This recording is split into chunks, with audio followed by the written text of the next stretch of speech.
Bonjour à tous. Dans cette vidéo, on va regarder la résolution de l'exercice 30 de la fiche de révision sur la fonction exponentielle. Dans une première vidéo, on a donné les propriétés, on va dire, initiales. Maintenant, on va s'intéresser à l'étude d'une fonction.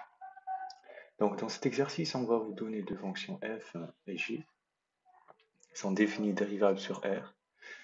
Alors, la première question, petit a, détermine l'expression de la dérivée de f et de g. Alors, f de x égale exponentielle de 2x moins 5. f' de x, c'est 2 exponentielle de 2x moins 5. Qu'est-ce que j'ai fait? En fait, la dérivée de l'exponentielle de ax plus b, c'est le a fois exponentielle ax plus b. Voilà. Alors, idem pour g de x, c'est exponentielle de moins 2x plus 3. Et g' de x, c'est moins 2 exponentielle moins 2x plus 3. Alors, la question B. Donc la première, elle est faite. Question B étudie le signe de chacune de ces dérivées.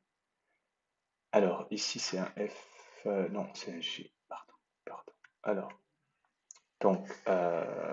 si je prends f', alors f' de x, ça fait 2 fois exponentielle de 2x moins 5. Alors c'est très simple le signe.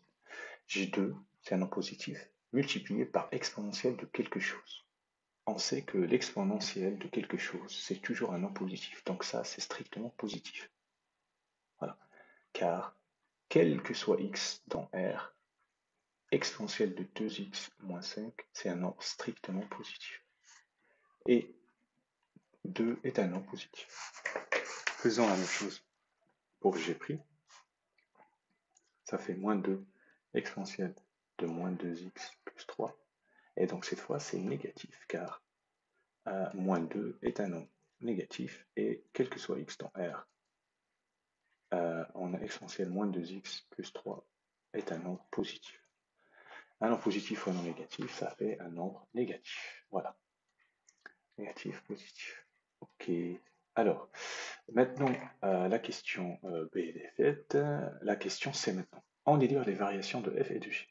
Alors, les variations de f et de g, donc C. Donc, je fais un tableau pour f, x moins l'infini plus l'infini.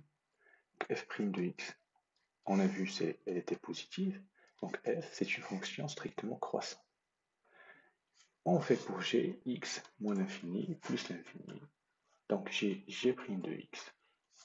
On a vu qu'il était négatif. Donc g, la fonction, elle est une fonction décroissante. Alors vous avez remarqué que j'ai mis ici f' de x. Et là j'ai mis f, je n'ai pas mis f de x. Alors il faut savoir que f' de x, c'est un nombre. Et donc je peux dire un nombre positif. Alors que ici je parle de la fonction. F, c'est la fonction. Donc on dit une fonction, elle est croissante. Voilà. Donc gardez en tête que la différence entre f et f de x, ça c'est un nombre, c'est l'image d'un x qu'on ne connaît pas, et ça c'est la fonction.